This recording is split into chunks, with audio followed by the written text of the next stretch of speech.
pessoal, como vocês estão? Espero que todos estejam bem. Voltei para a gente falar mais uma vez sobre um tema muito importante e dessa vez a gente vai falar sobre um tema que muitas vezes é considerado um tabu, que é o abuso e a exploração sexual de crianças e adolescentes. Para quem não sabe, dia 18 de maio é o Dia Nacional de Combate ao Abuso e Exploração Sexual de Crianças e Adolescentes. E esse dia ele foi criado como uma forma de conversar sobre o tema, explanar sobre o tema e aumentar, sim, a partir da informação, a quantidade de denúncias feitas, porque infelizmente, nos casos de abuso, principalmente sabendo que muitas vezes ele acontece dentro de casa, existe uma redução no número de denúncias por vergonha, por medo, né, enfim, por achar que talvez não seja verdade.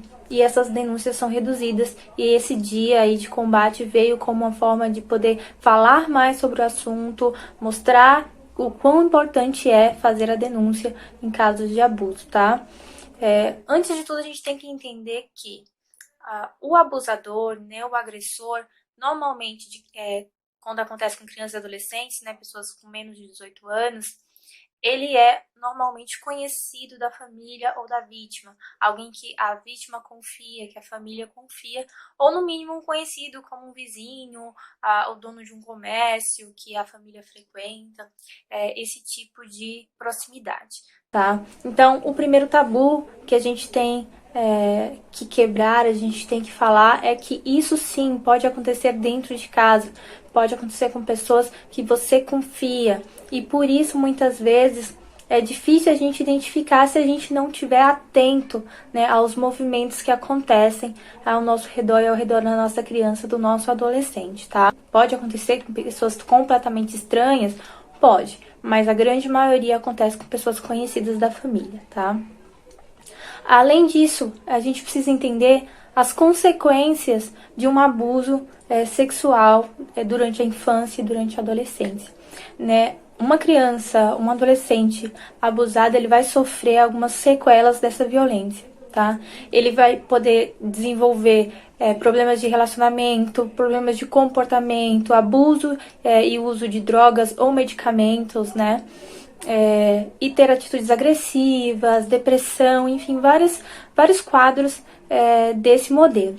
Algumas crianças sequer entendem que estão sofrendo abuso, e a gente vai falar um pouquinho sobre isso mais na frente.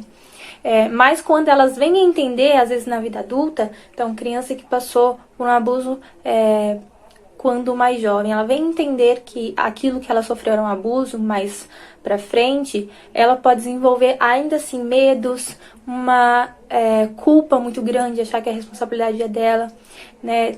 Uma distorção ali da imagem corporal de uma forma negativa, dificuldade para fazer vínculos de confiança interpessoal, né, com outras pessoas. Então, tudo isso são consequências de um abuso na infância e na adolescência. Por isso que a gente tem que estar sempre muito atento, tá? E a gente tem que buscar formas, então, para prevenir o abuso sexual infantil. E como que a gente faz isso? Talvez essa seja a parte mais importante desse vídeo, né? Que você tenha que prestar bastante atenção. Primeira coisa que a gente tem que fazer é conversar com as crianças e com os adolescentes sobre as partes íntimas do corpo. A gente não precisa ficar com vergonha, a gente não precisa ter medo de falar sobre isso com as crianças. Elas são capazes de entender. Você precisa nomear as partes do corpo de uma forma correta, com os nomes corretos, para que ela entenda que aquilo ali é uma parte íntima. E o que é aquilo, né? Como que se chama aquilo? Né? Então, precisa ter aí essa comunicação, ela precisa entender o que é, né? Ela precisa saber que o menino tem o pipi ou tem o pênis, que a menina tem a pepeca, a florzinha, a vagina, seja o que for, precisa entender isso, ela precisa compreender o que é essa parte do corpo, tá? Isso é muito importante. A segunda coisa é explicar que existem limites do corpo, ensinar que as pessoas não podem. Então, uma vez que você sabe que isso é a parte íntima, então agora você vai saber que existe um limite, as pessoas não podem tocar nessa parte, querer ficar vendo essa parte, a menos que seja uma pessoa que esteja com o intuito de ajudar. Então, um médico, a mãe para ajudar a dar um banho, numa idade que ele não consegue tomar banho sozinho, né? Então, você tem que explicar isso com todas as palavras mesmo. Não precisa usar palavras de baixo calão nem nada, mas explicar, né, com as palavras. Ninguém pode tocar aqui, ninguém pode pegar aqui, a não ser, né, para te ajudar, um médico, explicar isso para a criança, tá?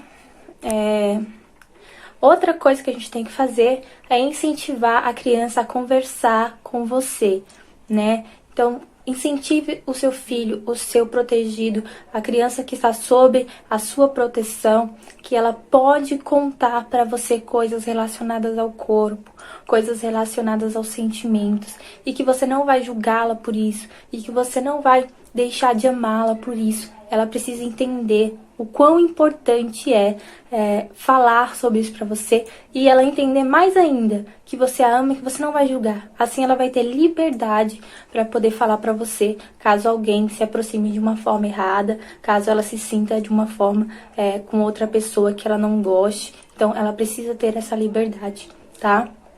E a gente precisa também saber com quem as nossas crianças andam e o que elas estão fazendo, né? Foi brincar na casa do amiguinho? Como foi quem tava lá? Como foi a brincadeira? Como que as pessoas se comportaram? Ah, foi no mercearia? E aí, como foi? Né? Ah, e aí, você gosta dessa pessoa? Não, não gosta? Por quê? Tá? Então a gente precisa entender o que ele tá fazendo e quando e com quem, né? E, por último, a gente analisar ali a reação dessa criança, tá?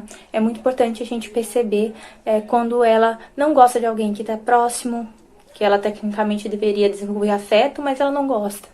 Não gosta de ir para aquela casa, não gosta de andar com aquela pessoa. Sempre ficar atento a essas questões, tá? E identificar aí os possíveis sinais de abuso, né?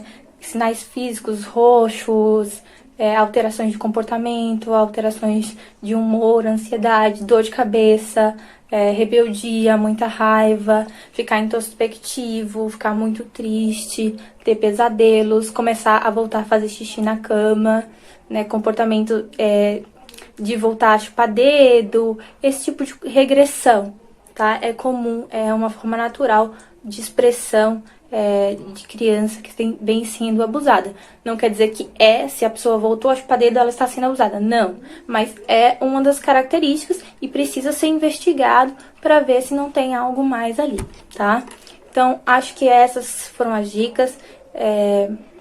Não vou ficar falando muito, senão o vídeo fica muito grande e aí a gente fica com maior dificuldade de assistir. Mas eu espero que tenha ajudado. Vamos proteger as nossas crianças e os nossos adolescentes, porque eles precisam da nossa proteção, tá? Converse com a sua criança, converse com o seu adolescente e mostre pra eles que você tá ali pra ajudar e que eles podem contar com você, tá bom? Um beijo e até a próxima. Vamos todos aí lutar para deixar as nossas crianças e os nossos adolescentes mais seguros.